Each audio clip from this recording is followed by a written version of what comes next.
Guys ఈ thermocol తో మనం బోట్ అయితే తయారు చేద్దాం. నెల రోజుల నుంచి కలెక్ట్ చేస్తే థర్మాకోల్ అయితే ఇంతే వచ్చింది. సో ఈ థర్మాకోల్ తో మనం బోట్ ని అయితే రెడీ చేద్దాం. ఈ థర్మాకోల్ మొత్తం ఒక షేప్ లో కాకుండా రకరకాల షేపుల్లో అయితే ఉంది. కొంచెం బాగా కష్టపడి మనం బోట్ ని అయితే రెడీ చేద్దాం. వీడియో లాస్ట్ వరకు అయితే చూడండి. ఫస్ట్ పెద్ద థర్మాకోల్ ముక్కలు మధ్యలో అయితే పెట్టుకుందాం. దాని చుట్టూ మనం బోట్ ని అయితే షేప్ రెడీ చేద్దాం.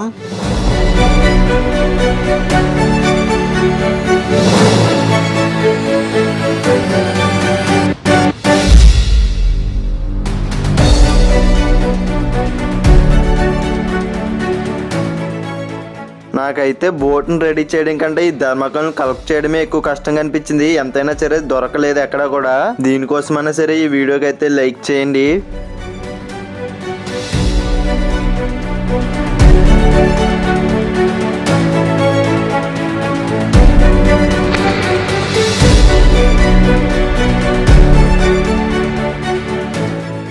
బోట్ వెడల్పుగా ఉండేందుకు సైడ్స్ కూడా కొన్ని అయితే యాడ్ చేస్తున్నాం థర్మాకోల్. ఇలాగైతేనే బ్యాలెన్స్ అయితే అవుతుంది బోట్ బాగా.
బోట్ చాలా స్ట్రాంగ్ గా ఉండేందుకు మనం వెదురు కర్రలను అయితే వాడదాం. సైడ్స్ వెదురు కర్రలను ఉంచి టైట్ గా అయితే కట్టుకుందాం.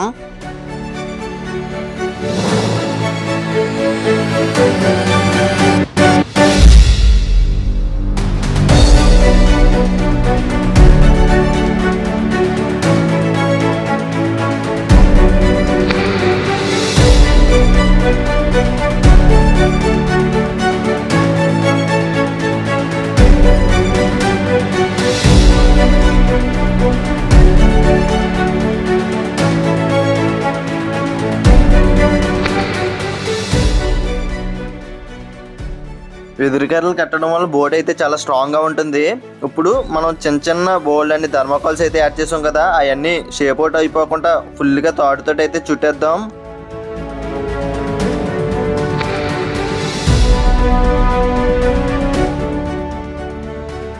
మన బోట్ అయితే రెడీ అయిపోయింది. చాలా స్ట్రాంగ్ గా అయితే ఉంది. ఇప్పుడు మనం తెడ్ అయితే తయారు చేసుకోవాలి.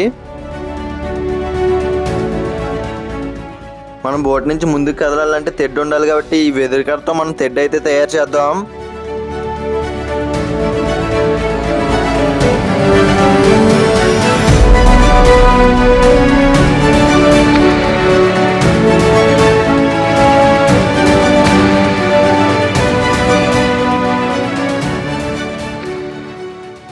మన తెడ్డు కూడా రెడీ అయిపోయింది. ఇప్పుడు ఈ బోట్ని టెస్ట్ చేసే సమయం అయితే వచ్చింది. బోట్ చూడడానికి స్టైల్ గా ఉండేందుకు పైన చిన్న సీట్ కూడా ఏర్పాటు చేద్దాం. దాని మీద కూర్చొని మనం తెడ్డు వేసుకొని వెళ్ళేలా విధంగా. మన బోట్ అయితే రెడీ అయిపోయింది. ఇప్పుడు ఇదైతే టెస్ట్ చేద్దాం. ఈ బోట్ రెడీ చేయడానికి మేము 2 గంటలు కష్టపడ్డాం. దయచేసి ఈ వీడియోకి లైక్ చేస్తారని ఆశిస్తున్నాం.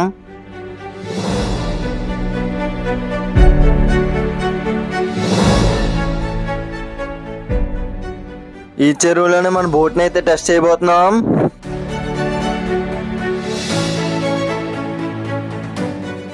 ఫస్ట్ టైం నేను ఎక్కగానే బోట్ అయితే అంత స్ట్రాంగ్ గా లేదనమాట. వెనకాతలో ఒక బెండ్ అయితే ఊడిపోయి వచ్చేసింది.